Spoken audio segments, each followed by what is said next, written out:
Hi, had you ever wanted that the day had at least 40 hours so you can finish whatever you're doing? I've been there, and you and I are not the only ones. In the Bible, we find the story of the Gibeonites. They made peace with the Israelites, and the 5 cities around Gibeon, they got mad at them for what they did. So they allied in order to go against the Gibeonites. So the Gibeonites sent a request for help to Joshua. So Joshua and his army walked overnight in order to help them out. They were doing pretty good in the war.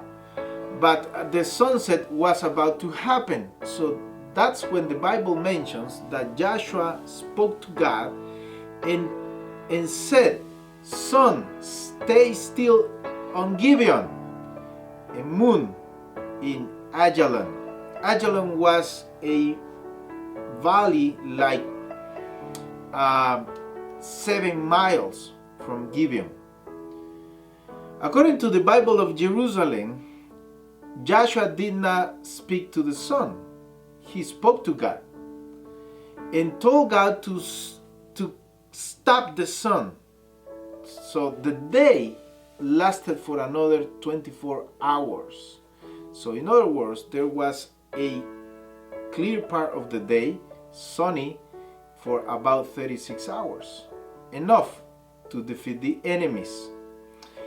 So according to the Bible of Jerusalem, there has not been any other day in history when God has heard the voice of a man. But he clarifies the reason, and it was because the Lord fought for Israel. So it is when we are fighting God's wars, God's battles, when we are in the field of the miracles.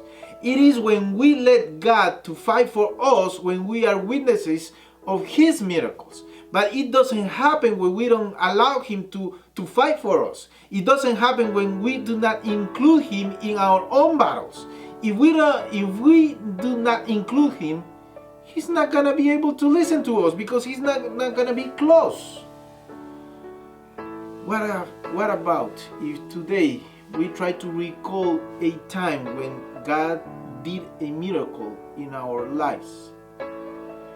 And just be thankful for that, because that's when He heard our own voice. See you tomorrow.